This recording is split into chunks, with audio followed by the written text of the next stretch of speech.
Paz do Senhor, irmãos. É uma grande honra, uma grande responsabilidade. Gente, escola bíblica é uma bênção, mas para quem prepara, gente, é um pouquinho mais difícil. Porque a gente é responsável por tudo que a gente fala, a gente tem que dar conta do que a gente ensina. Então tem que ser muito bem estudado para não ensinar nada errado. Não é só na escola não, mas a escola bíblica eu acho que tem um peso maior. Porque a gente está aqui em ambiente de aprendizagem, não só vocês, mas eu também. Então, pela facilidade, pelo acesso, todo mundo aqui pode discutir o mesmo ponto e ter visões diferentes, enfim. Se Deus quiser, isso não vai acontecer. A gente vai aprender junto sobre a história de Abigail. Bom, se tratando da história de Abigail, a gente vai falar sobre resolução de conflitos. Quem aqui gosta de ter um conflito para resolver? Conversas difíceis, a famosa DR do casamento, quem gosta de ter? É ruim, né, gente? Tal do conflito é ruim. Conflito com filho, conflito com vizinho.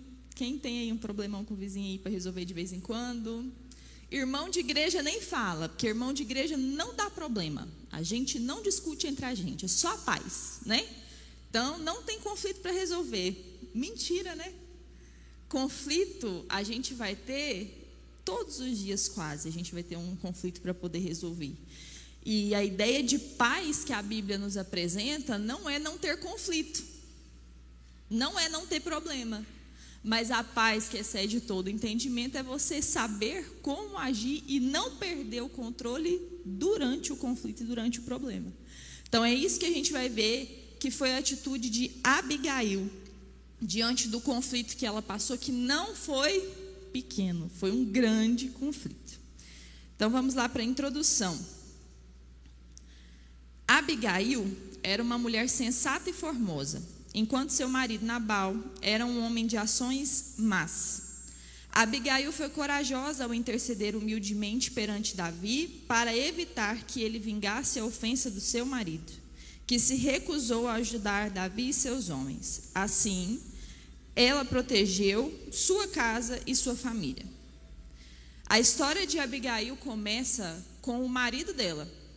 Nabal, a Bíblia vai falar que era um homem de dura cerviz, que era um homem arrogante e de coração duro. Então, pensa, o único benefício que a Bíblia vai trazer sobre Nabal é que ele era muito rico. O resto é só adjetivo ruim. E ele casado com Abigail, dono de muitas posses e muitas ovelhas, os pastores dele estavam cuidando das ovelhas ali nas montanhas, perto de quem? Dos soldados de Davi. Naquela época, era instaurada uma forma de tratado, mas era meio que um tratado sem negociação. Quando tinha guerreiros por perto e tinha pastores apacentando ovelhas, os guerreiros podiam proteger esses pastores. E em troca, quando era época de tosquiar as ovelhas, que era uma época de festa, o dono das ovelhas e daquele pastorado ali recompensava aqueles guerreiros, recompensava aqueles homens por terem protegido os seus servos. Foi o que aconteceu com os guerreiros de Davi e os pastores de Nabal.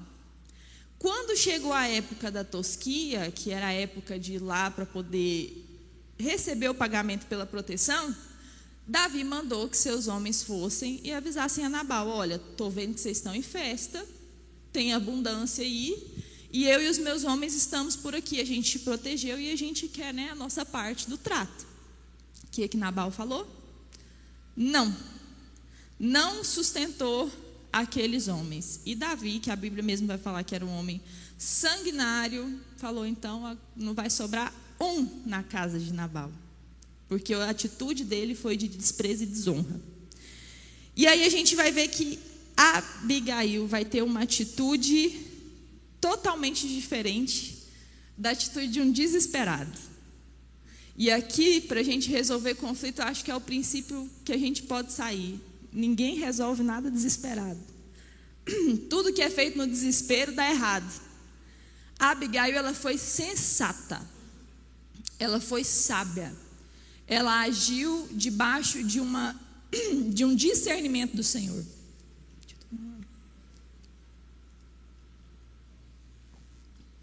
E não no desespero. O 1.1, por favor. Pode ler lá, por favor, gente?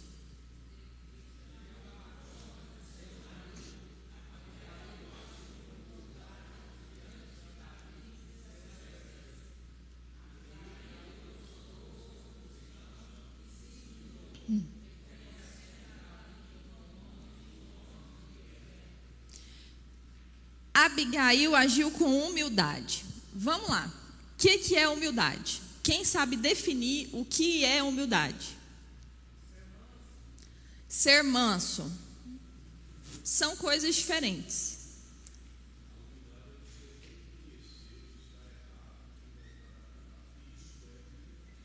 Isso é um ponto da humildade. É uma atitude de quem é humilde. Reconhecer que está errado.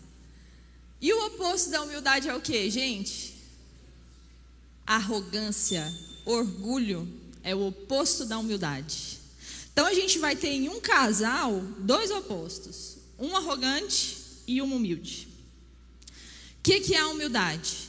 A humildade, ela é consciência de limitações, simplicidade, modéstia, respeito pelos outros, capacidade de aprendizado e submissão. Isso é humildade. Quem não é humilde não se submete a ninguém, nem a Deus. Ele não se submete. Quem é humilde se sujeita a aprender. Vocês já viram gente que você não pode falar nada para ela porque ela sabe de tudo? Nunca fez uma comida na vida, mas se ele entrar na cozinha, ele quer ensinar. Não tem humildade para aprender com ninguém. Alguém conhece alguém assim? Muitos, né? Muitos. Nunca costurou, mas discute com a Dalmira a costura que ela fez. É ou não é? Não tem capacidade para aprender. Falta de humildade. Falta de modéstia. Nossa, você vê isso aqui, ó. Eu que fiz. Ficou bom assim porque eu fiz. Alguém, gente, chega dói de ouvir. Não é não? Nossa, deu certo tal e tal coisa na igreja, mas é porque eu estava à frente. Eu que fiz, por isso que deu certo. Aí ainda fala mal dos que vieram atrás, né? Fulano e fulano tentou e não conseguiu, eu fui lá e fiz. Falta de modéstia é a prova de que não tem humildade. Consciência de limitações, entra o que o pastor Gilson falou. É eu entender que eu tenho muitos pontos fortes, mas eu também tenho muitos pontos fracos para ser trabalhado. Eu não sei de tudo, eu não dou conta de tudo, eu não posso tudo. Tem coisa que o outro vai ser muito melhor do que eu, e está tudo bem. Isso é o quê? Modéstia. Ela entra como um caráter de quem é humilde. Então, todas essas características aqui, a gente vai encontrar em Abigail. Lá no livro do Timothy Keller, Ego Transformado. É uma leitura pequenininha, gente. O livro é dessa finura. Todo crente tem que ler aquele livro. No Ego Transformado, ele vai falar que a humildade é a liberdade de não se ver como centro de tudo. Todo orgulhoso acha que a vida e o universo gira em torno dele. Ele é o centro das atenções. E aí é tanto para o bom quanto para o ruim. Às vezes o pastor está aqui dando um ensino, fazendo uma palavra, aí ele cita uma situação e o irmão orgulhoso, na cadeira, pastor está me alfinetando, está dando indireta para mim, porque ele se acha o centro do universo, nem foi com ele a história. Aí vem alguém e faz um elogio para a pessoa que está do lado. É, tudo falsidade. Falou com ela, não falou comigo. O centro do universo é ele. Atitude de quem é orgulhoso. Quando a gente é humilde, a gente tem a capacidade de olhar de forma mais ampla. De não se ver como o centro do universo, mas inclusive se ver os irmãos como maiores do que a nós. Não foi isso que Jesus ensinou? Considerar os outros maiores e que o maior seja o menor. Está faltando humildade hoje em dia, sim ou não? E aí a gente não vai olhar para os outros nesse caso, não. Será que em mim está faltando humildade? Se pergunte aí, está faltando humildade em você? Sem humildade, a nossa capacidade de resolver conflitos fica totalmente comprometida. Porque eu vou querer resolver o princípio não em função de resolver, mas a partir do benefício próprio. Eu não vou conseguir resolver conflitos se eu não tiver humildade. O 1.2. Podem ler.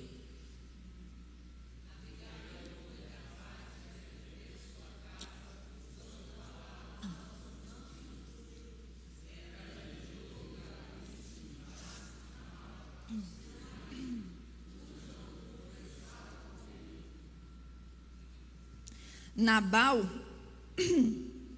a Bíblia vai falar que ele era um homem de Belial. O próprio título que a Bíblia traz vai falar que ele era alguém inútil, sem valor e prejudicial. Olha que gente boa. Quantas, aqui todo mundo, a maioria é casado, né? Mas eu falo para os meninos, gente, começa pesquisando o significado do nome da pessoa que você vai casar. Porque estava no nome dele, que ele era uma pessoa prejudicial. Ele era arrogante. Ele era um homem de dura cerviz. O que aconteceu entre Davi e Abigail, eu acho que era só um testemunho do que ela já vinha fazendo durante longos anos da vida dela. Eu tenho certeza que esse não foi o primeiro conflito que Abigail teve que resolver. Casada com um homem desse, resolver conflito tinha que ser diário.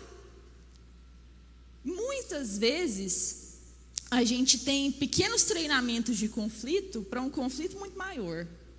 Mas se a gente não está nem passando nesses primeiros, o que dirá dos grandes? A Bíblia vai falar que a outra característica que Abigail tinha é que ela era mansa. Tem uma diferença entre ser manso e ser amansado. Vocês já viram cavalo quando é amansado? Como que amansa um cavalo? Ó. Não é algo natural dele. É algo imposto. Muitos de nós estamos vivendo na igreja amansado. A gente quer impor para o nosso caráter de ficar quieto. Mas a gente não sabe nem o que é mansidão de verdade. Aí quando vem a situação do conflito, explode. Nossa, mas fulano parecia que era tão calminho. Mas fulano parecia que era tão controlado. O que aconteceu? Ele não era manso. Mansidão é fruto do Espírito Santo. É um caráter do fruto do Espírito Santo. Tem gente que é amansado, ou seja, ele se controla para não fazer errado. Mas ele não tem a mansidão. O que é a mansidão de fato? Assim como a humildade, a gente também tem uma definição para mansidão. O que é mansidão? Alguma ideia, gente? Vamos levantando hipóteses. Uma pessoa calma e moderada. Sim. O que mais inclui na mansidão? Oi? Centrada. É uma pessoa objetiva. Não é porque é manso que é relapso, não. Desligado, não tem nada a ver com isso. Tem o manso de folgado, mas não é esse que é o do Espírito Santo, não. Paciente. Vocês acham que falta mais alguma coisa aí na mansidão? Domínio próprio. Mansidão é exercer calma, gentileza e tolerância. Tem muita gente intolerante dentro da igreja, gente.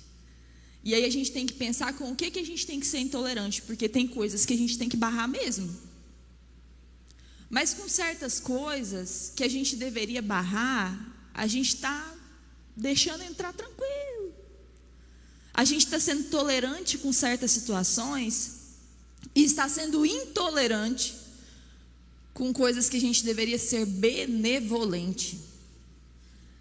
A tolerância é uma característica da mansidão, porque não existe um manso que seja intolerante, não. Aquela pessoa taluda, que qualquer coisa que você vai falar, ela nem te escuta. Ela já está devolvendo na mesma. Cadê a tolerância dessa pessoa? Quer ver um exemplo de intolerância? A pessoa trabalha na mesma empresa, na mesma função há 10 anos. Ela sabe o trabalho, sim ou não? Ela faz com agilidade, sim ou não? Ela está ali há 10 anos. Aí entra um badeco para ser treinado. Nunca fez aquilo na vida. Que jeito que ele vai fazer?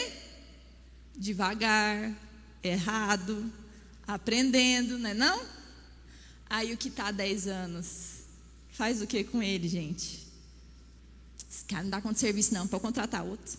Não dá conta? Aí, 3 dias não aprendeu a fazer o que eu faço em 10 anos? Intolerância. Um exemplo simples para falar o que a gente faz com os outros muitas vezes. A gente quer equiparar o conhecimento, a gente quer equiparar a santidade, a gente quer equiparar os frutos de quem está começando com quem está com 30 anos de carreira na fé. E nisso nós cometemos tanto intolerância quanto injustiça. Não parte do mesmo princípio, não parte do mesmo tempo. Não era de nós sermos mais tolerantes? E aí na mansidão, a gente vai entender que ela é contrária à impulsividade. Quem aqui conhece a lei dos 5 segundos? Não é de cair a comida no chão não, gente, é a outra. A lei dos 5 segundos é: recebeu uma ofensa? Respira 5 segundos e não responde. Vocês conheciam?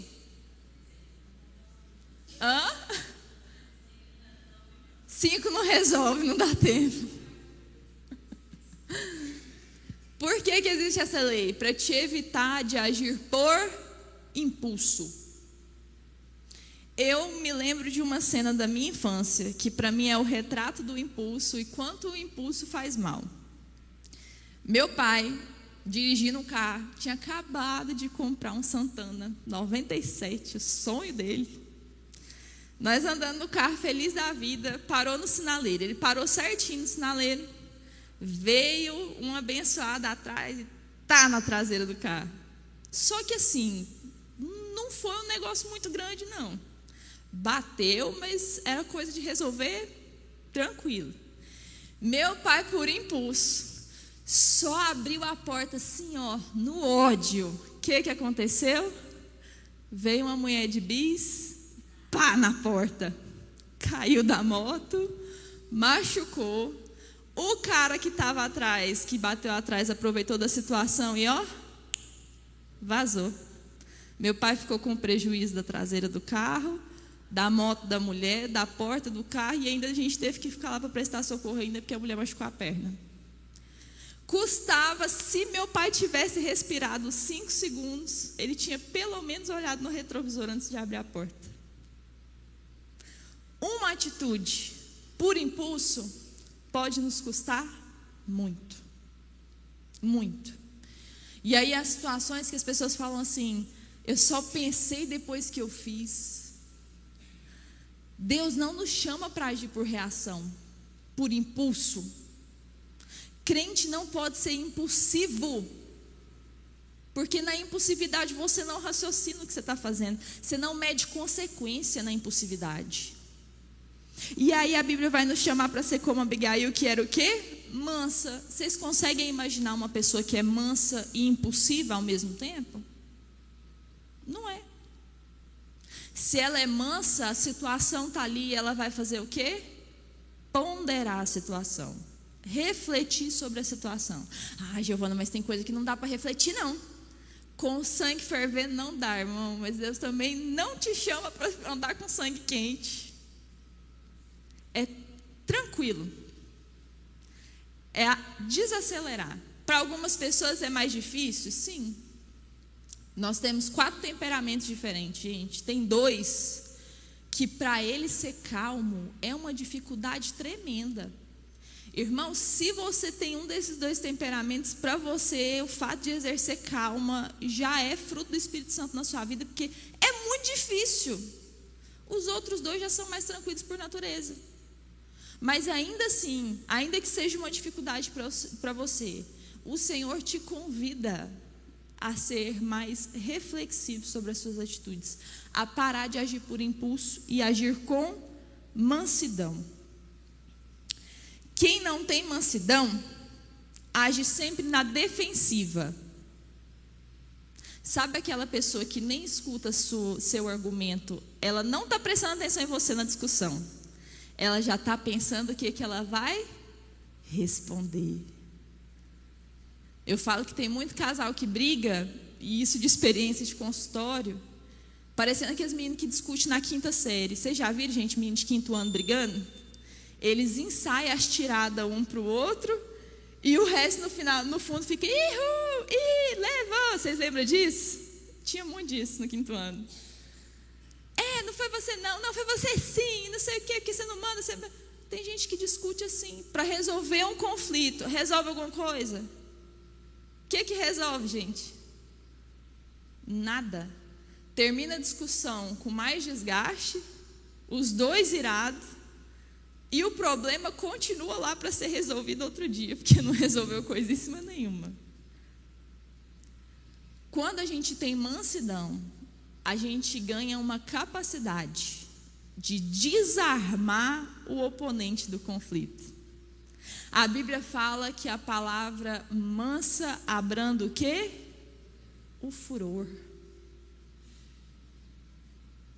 Quer resolver um conflito, irmão? Deixa a pessoa chegar pulando 10 metros assim, ó. Se olhar para a cara dela, sim, eu estou pronto para te ouvir, pode falar. Você desarma qualquer um, irmão. Ele vai perder a função do que ele estava fazendo. O showzinho ali, ó. Para. Só que você precisa de ter mansidão para poder conseguir fazer isso. O problema é que chega um pulando 10 metros, você quer pular 11 para mostrar que você é mais do que ele.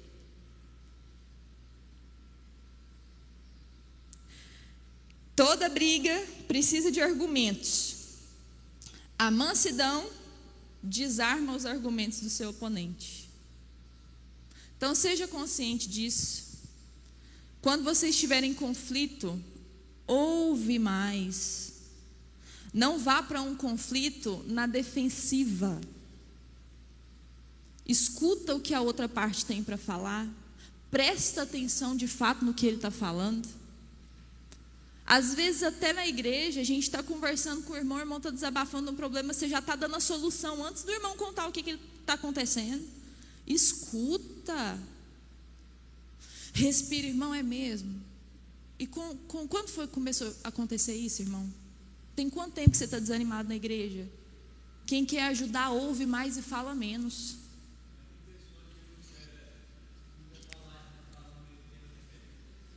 Como que resolve, pastor Elivaldo, com uma pessoa dessa? Dá descrença de conversar? Ouvir, presta atenção, depois você elabora uma resposta para a pessoa. Nós estamos no 1.3? Isso, vamos para o 1.3 agora. Podem ler, por favor.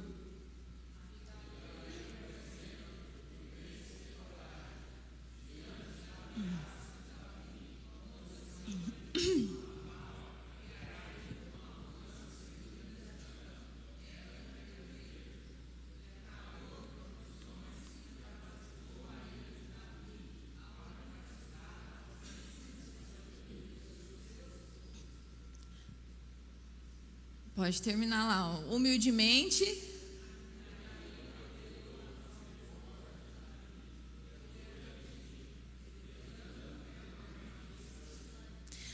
Abigail era uma mulher pacificadora. O que é pacificadora? Tem um problema aqui, a pessoa resolve. É um pacificador, aquele que promove a paz. E aí agora a gente vai refletir. Onde eu chego? E aí vocês vão pensar para vocês, né? Onde eu chego? Eu consigo promover mais paz ou o ambiente começa a ter mais conflito? Quando eu chego na festa dos meus parentes, eu consigo abrandar uma discussão que está acontecendo ou eu entro para tomar partido da discussão também?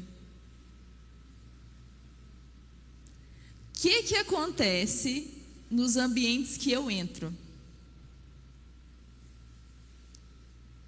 Você é daquele tipo de pessoa que falam assim, ó, chama fulano, que fulano vai te ajudar a resolver essa situação. Ou você é daquele tipo que fala assim, não fala desse assunto perto de fulano, não.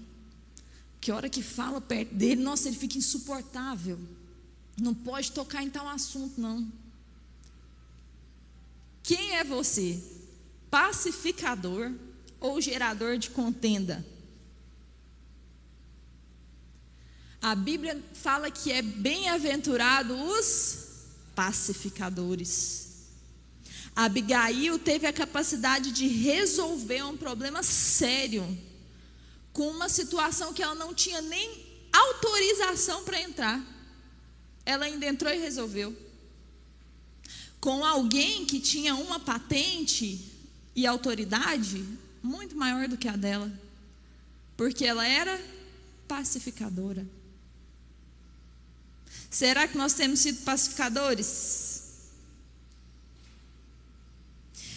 Todas as vezes que a gente entra em algum conflito, nós de maneira inconsciente a gente vai tentar se defender. Isso é legítimo, gente. Você se sente sob ataques, o que você vai fazer? Defesa. Ser pacificador é a única defesa correta. Todas as outras, você vai entrar em discussão. Se você tentar defender seus argumentos, vai dar ruim. Se você tentar provar que você está certo, vai ser ruim. Se você for tentar agir para se proteger de injustiça, vai ser ruim. A única forma é ser o quê? Pacificador. É a única defesa que dá certo. É a única defesa que não gera problemas maiores. Só que no ato da impulsividade, aí já entra a mansidão. Tem como ser pacificador sem ser manso, gente? Não dá nem para imaginar assim uma pessoa que é extremamente autoritária e orgulhosa resolvendo um conflito com paz. Não tem nem como. Nós precisamos procurar isso aqui de maneira intencional. Ser pacificadores. O 2, a ingratidão de Nabal e a humildade de Abigail. Podem ler.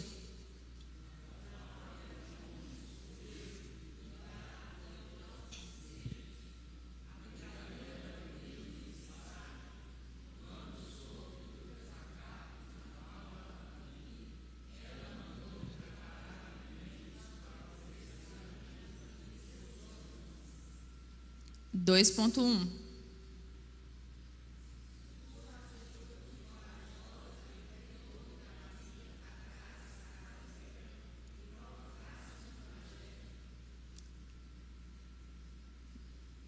Nabal pagou o bem com o mal. Podem ler também, que um vai complementar o outro.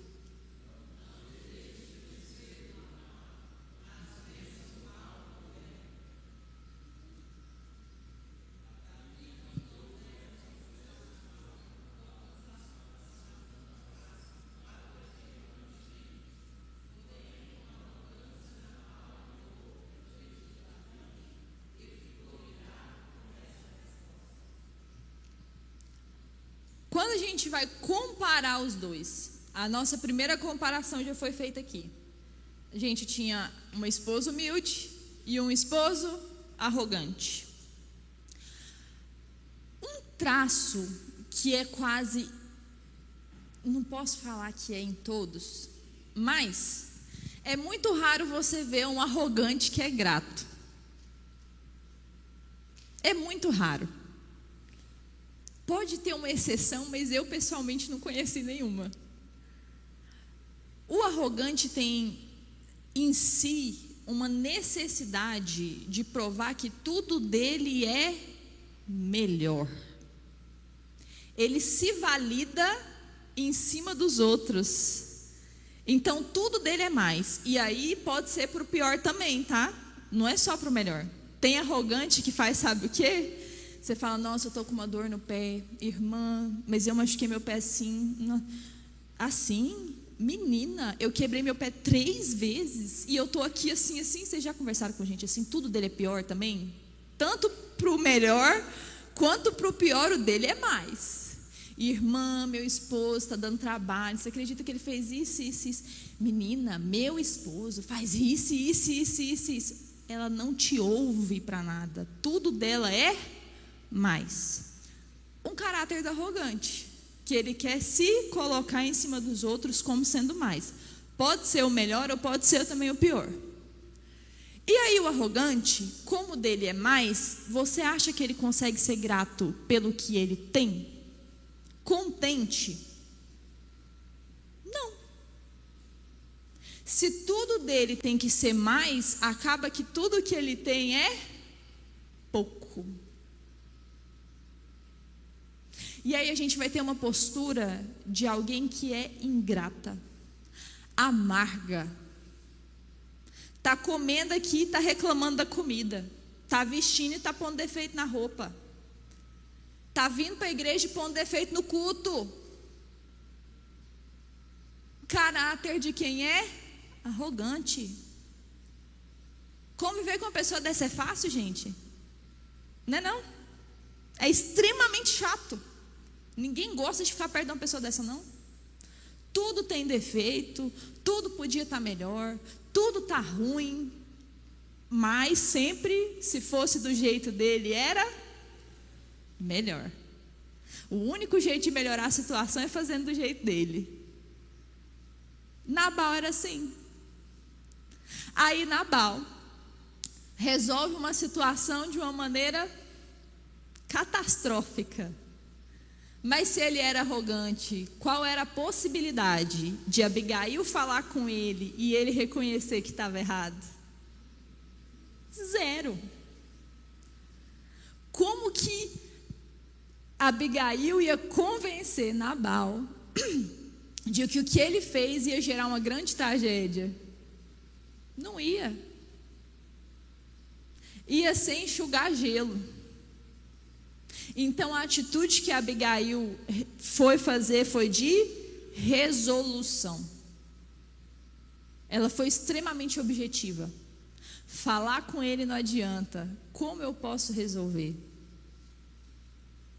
Não iria adiantar, porque a ingratidão ela gera ira, porque ela parte por um senso de injustiça e ela é uma ofensa. Nossa, Giovana, ingratidão é ofensa? É. Quando você faz algo para alguém e essa pessoa é ingrata, como você se sente? Não é uma ofensa? Os pais que aqui estão, quando os filhos crescem, qual que é a única coisa que você espera deles? Gratidão.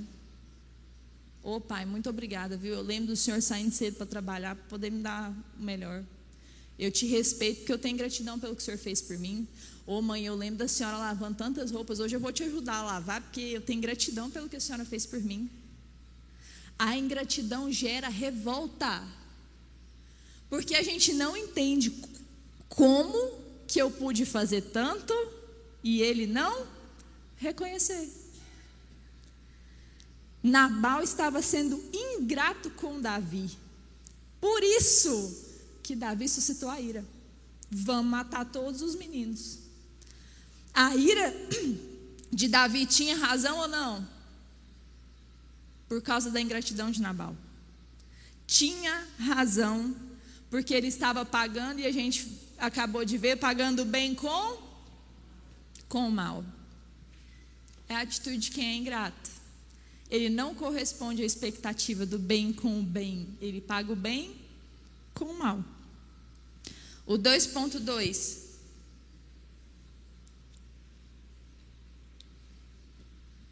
Podem ler.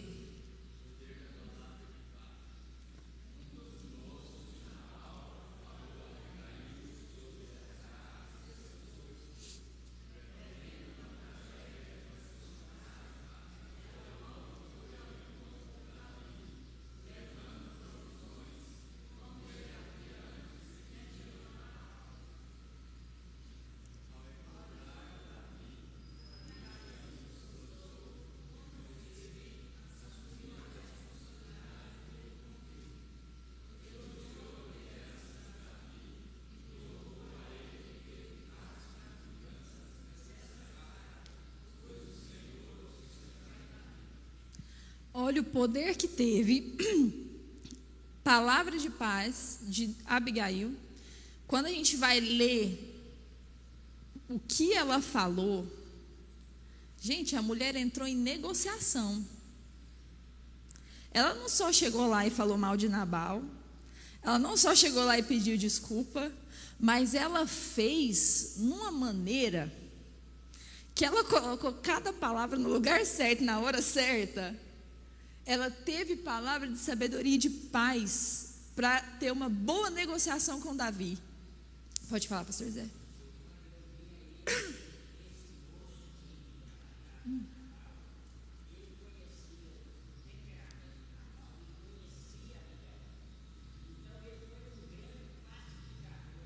Sim.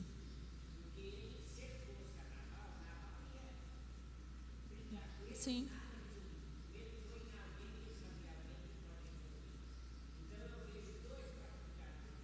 É verdade. É verdade. Se não fosse por esse moço, Abigail não teria tido atitude, porque ela não ia nem saber. Nabal era tão arrogante que ele não falava nem o que ele tinha feito. Então, o moço que trouxe a história para Abigail, e de fato é a prova que a gente vai ver que Abigail não agiu com, ela era sábia e humilde. Já era um caráter que ela tinha mostrado antes, para que o moço já fosse recorrer a ela já estava mostrando isso há muito tempo.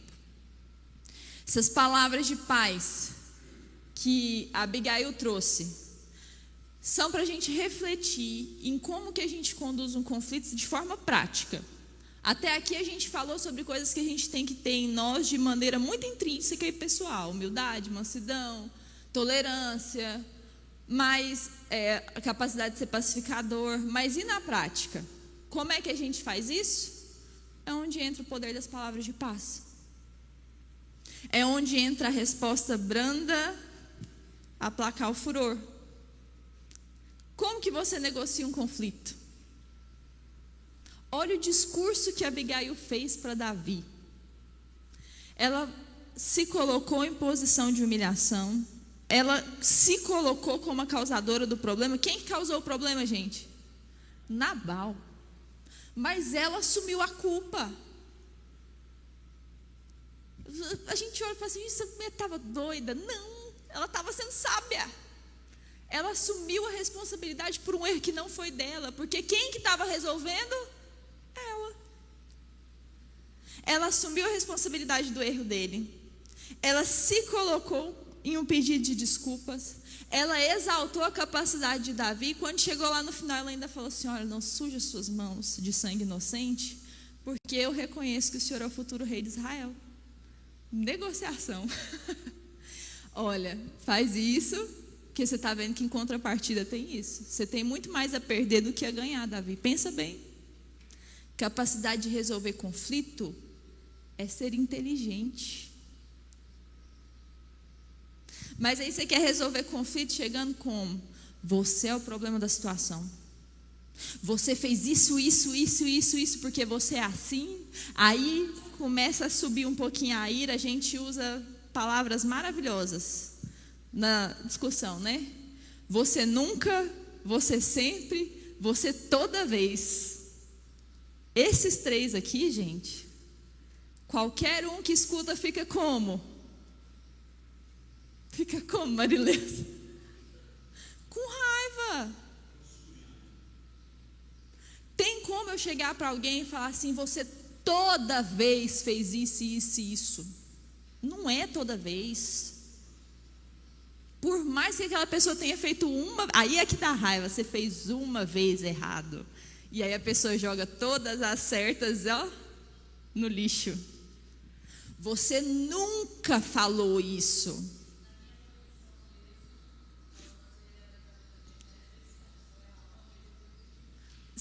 As outras todas não servem mais. Gera ira ou não gera? Como que você vai resolver um conflito falando isso para o outro? Como? Você nunca me ouve. Não, uma vez a pessoa não te ouviu. E aí a gente entra nesses lugares de ficar sentenciando o outro e acha que está resolvendo conflito. Irmão, você só está acendendo a ira do outro. Você só está gerando mais estresse. A verdade é que o nosso posicionamento tem que ser de humildade para resolver um conflito. E enquanto eu assumo a posição de acusar, de expor e ainda de querer me validar em cima do outro, não tem conflito que seja resolvido. Como que você aborda quem te ofendeu? Para resolver. E aí você fala, não, eu não abordo, eu espero a pessoa vir se humilhar para eu perdoar. Isso acontece. Não, Giovana, não acontece não. Acontece, gente. Tem casal que fica meses sem conversar. Um esperando o outro dar o braço a torcer. Eu não vou não. Se ele não vier pedir desculpa, eu não falo não. Se ela não assumir que está errada, eu não falo com ela não. E aí tá lá os crentes, obrigado, o conflito crescendo e o diabo sem serviço, porque você está trabalhando no lugar dele. Difícil, né? Se a gente quer resolver o conflito, a gente tem que abordar com humildade. Como que você aborda uma pessoa que te ofendeu? Apesar da sua mágoa, apesar de você estar ofendido, ferido, você tem que falar que você está ofendido, irmão. Ninguém adivinha. Tem irmã, gente, dentro da igreja que fica sem conversar com a outra e a outra não faz a menor ideia que você está chateado, irmã. Tenha bom senso. Chega e fala, ô irmã, deixa eu te falar um negócio. Você não vai me estranhar, não. Mas eu passei por você na rua, eu te cumprimentei e eu acho que você não ouviu porque você virou e não falou nada. Foi isso mesmo que aconteceu, irmã? Esclarece a história. É gente com 40 anos, 20 de fé e 10 de mentalidade para resolver as coisas. Ah, não, eu vou esperar, irmão, vai perceber. Não vai. Aí a gente tem que ser prático. Eu vou falar muito de ambiente familiar, de casamento, porque eu acho que é onde isso fica mais evidente. Você emburrar e não falar com o que você está chateado, faz o outro saber que você está chateado? Dá certo isso para alguém aqui? Não dá. Está chateado? Fulano, você viu a forma que você falou comigo? Me ofendeu. Pronto. É difícil, gente, resolver assim? É prático. Resolveu ali, segue a vida. Pastor, o senhor falou tal coisa para mim, pastor. Fiquei ofendida. Foi da forma que eu entendi mesmo? Talvez eu também tenha interpretado errado. Porque você pode interpretar as coisas erradas, irmão. Mas não. Torce o bico. Não fala para ele, mas vai falar para os outros. Você viu o jeito que o pastor falou? Você viu o que o pastor fez? Aí não resolve com ele não, mas fica disseminando com todo mundo dentro da igreja. Está resolvendo o conflito? Não, está gerando um conflito maior. Como que você direciona uma conversa difícil? Entra aqui no poder das palavras de paz. Como você direciona uma conversa difícil? Você vai dando volta, dando volta, dando volta. E a hora que a pessoa está cansada, você fala o que você realmente veio fazer. Você é muito incisivo e não dá a oportunidade do outro se defender? É essa a sua forma de resolver o problema? Ó, estou te falando aqui, pra você não fazer mais. E pronto. E fala e sai. É assim que resolve? Não. O foco de uma solução do conflito não é o foco. Não é o outro, é o problema. Vocês já viram a história do prego na mesa? Tinha um prego na mesa, 2 pessoas para poder martelar o prego. Só que os 2 ficavam batendo na mesa, para ver quem fazia mais barulho. Sabe o que é isso? Seu conflito, seu problema é o prego. Só que muitas vezes, ao invés de a gente resolver com a pessoa, resolver o problema, a gente fica o quê? Martelando a pessoa. A gente fica batendo na mesa. O problema é o outro ou é a atitude que o outro fez com você? Se você não mirar direto no prego para poder resolver o problema, você vai ficar só fazendo barulho. Então, sempre que for entrar em conflito, lembra dessa historinha? Peraí, deixa eu avaliar a situação aqui. O que é o problema? O problema não é o Marcos. Alguma atitude deu errada. Vamos pensar aqui o que foi? O problema não é os meus filhos. Alguma coisa que eles fizeram pode ter me ofendido, mas eu vou no problema, eu não vou no outro. Eu não vou, você nunca fez isso, você toda vez é assim, porque você não muda não. Só barulho, ó, batendo na mesa. O problema continua lá. Para nós resolvermos o conflito, nós temos que ter palavra de paz. E a palavra de paz ela é extremamente prática.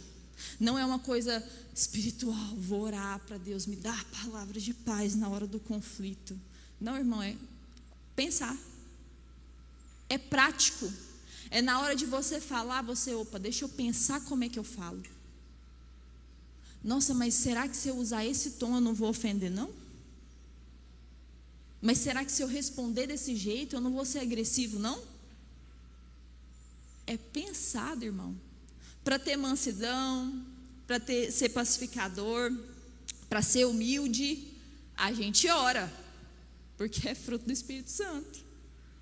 Mas para ter palavras de paz, a gente aprende. Não é com jejum e oração que a gente vai tratar bem o outro, não. É com consciência. O 2.3. Podem ler.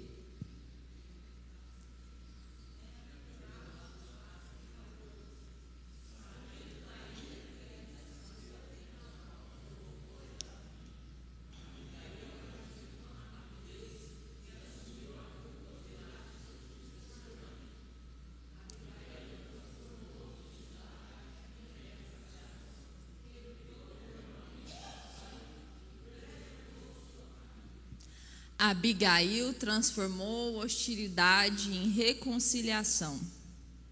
Qual é a situação que Jesus está te chamando hoje para transformar a hostilidade em reconciliação? Pensa aí. Aí você vai falar assim, nossa, fulano tinha que estar aqui para ouvir. Irmão, a parte difícil da família veio. Se Deus permitiu de você vir é porque precisa ouvir. Eu estudar essa lição aqui é porque eu precisava. E aí? Qual que é o conflito que você tem que resolver hoje? Você tem que parar de estar emburrado e procurar outra parte para resolver. Qual que é? A próxima parte, por favor. Podem ler.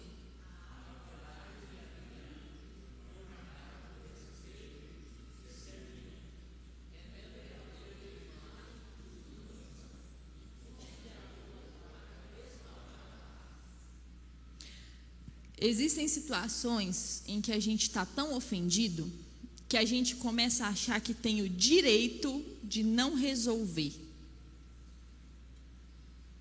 Será que você está inserido numa situação assim hoje? Que você acha que você tem direito de não perdoar? Você acha que você tem o direito de não procurar outra parte para conversar? Você acha que você tem o direito de ofender? Você sabia que o seu silêncio é uma forma de ofensa? Você não tem coragem de falar o que você pensa? Aí você se cala para punir o outro. Mas é uma ofensa do mesmo jeito, irmão.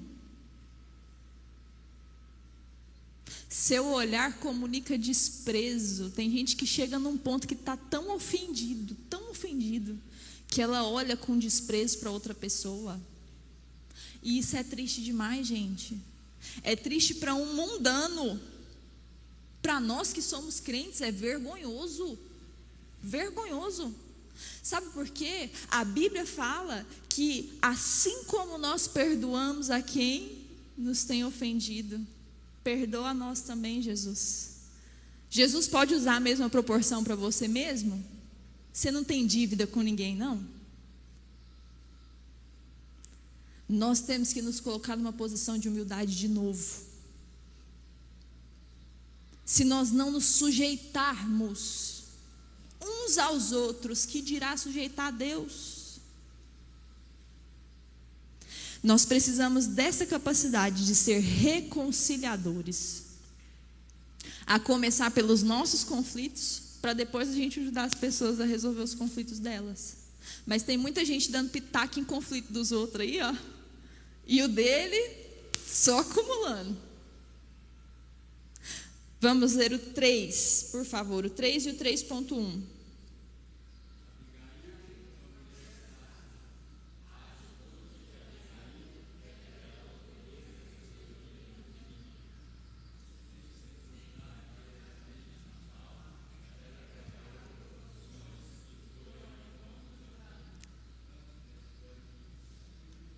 Ao encontrar Davi,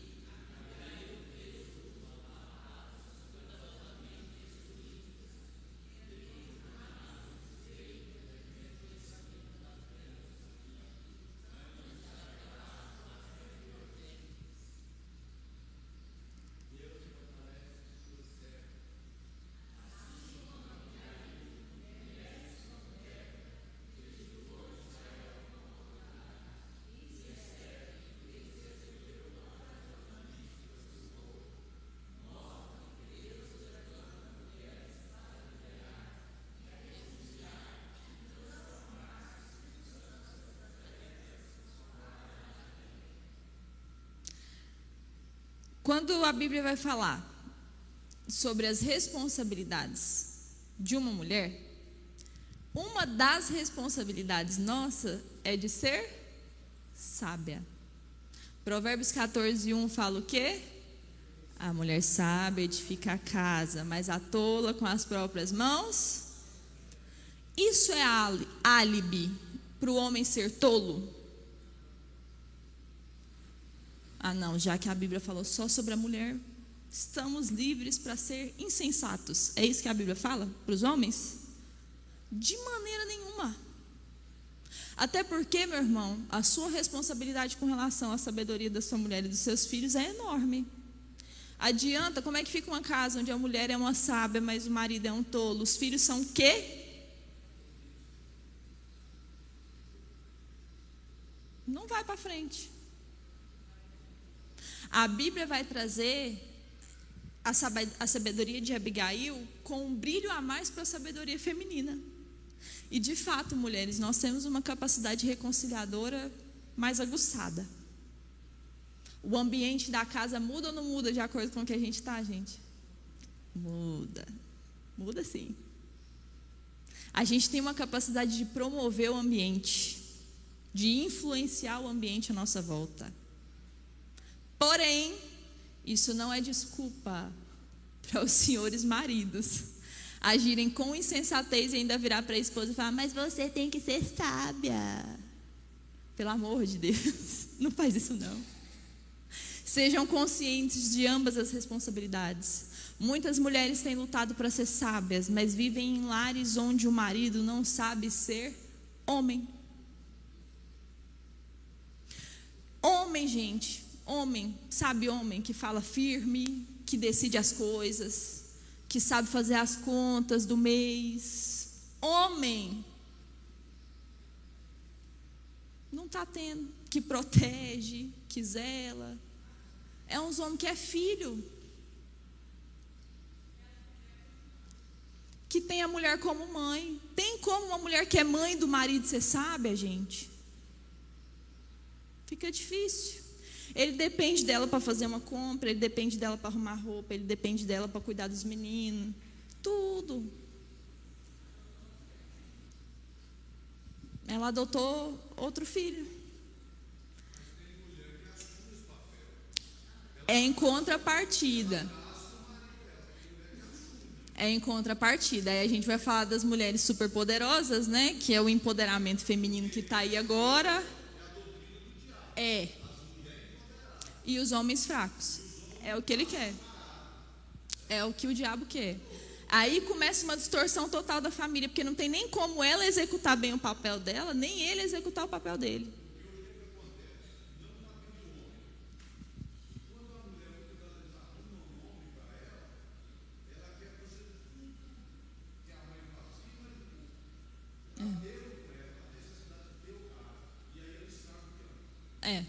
vira mãe. Quem que... Nossa. Ai, chega da...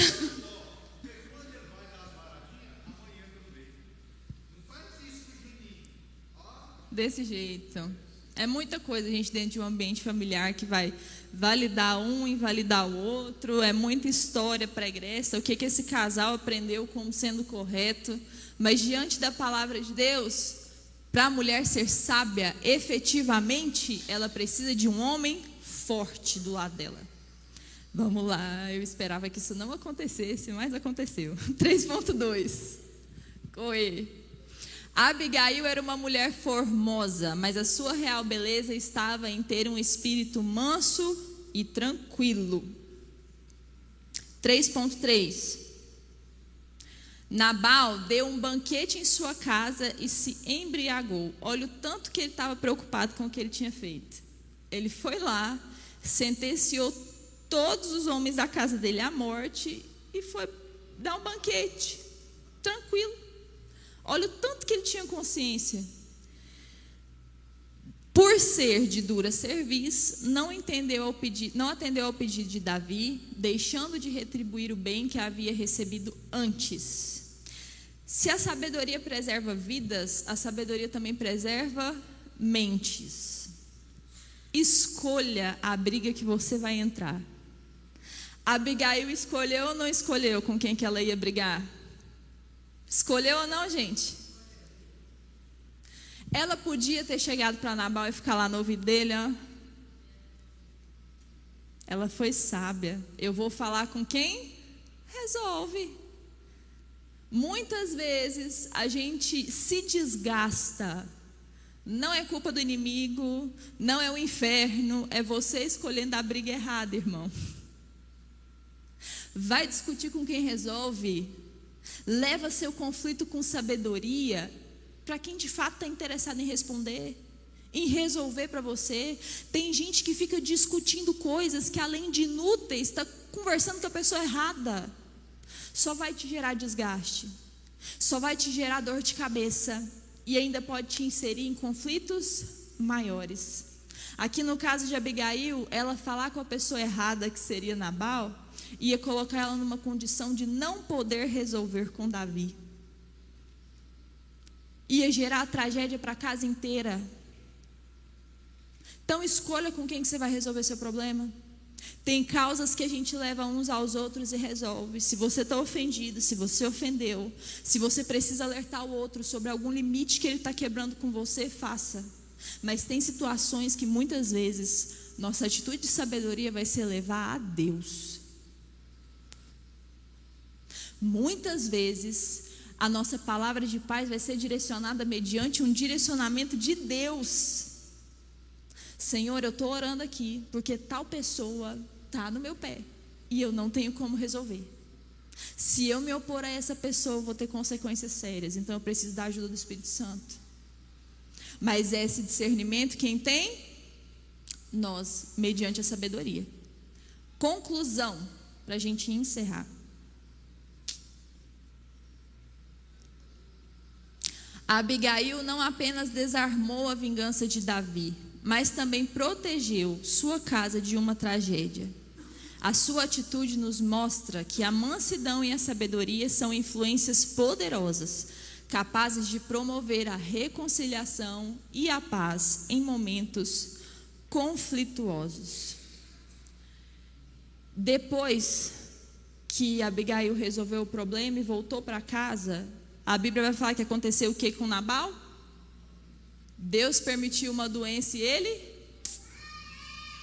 ele teve consequência da atitude dele, sim ou não? Teve. Nós precisamos entender que nosso posicionamento de resolver conflitos não é para trazer a consequência em cima do outro. Quem gera a consequência é quem? O próprio Deus. Se você está lutando com um insensato, se tem um Nabal na sua vida, você não vai resolver com ele, procurando punir ele pelo que ele está fazendo. Quem vai punir ele é o próprio princípio de plantio e colheita. A Bíblia fala que de Deus não se zomba, que tudo que o homem plantar, isso também ceifará. Então, quando você for resolver o conflito, não tenta apagar o que a pessoa está fazendo, não. Isso cabe ao próprio Deus. Mas a nós cabe procurar ser pacificadores. Não sei qual é o conflito que está aí para você resolver, eu sei dos meus. Mas que nós possamos ter consciência, clareza e ser intencionais em resolver os nossos conflitos. Crente não tem que andar com situação em aberto, não. Deixar aí acumulando. Isso não é coisa de crente, não. Vamos resolver os nossos conflitos com sabedoria, debaixo da graça do Senhor. Amém?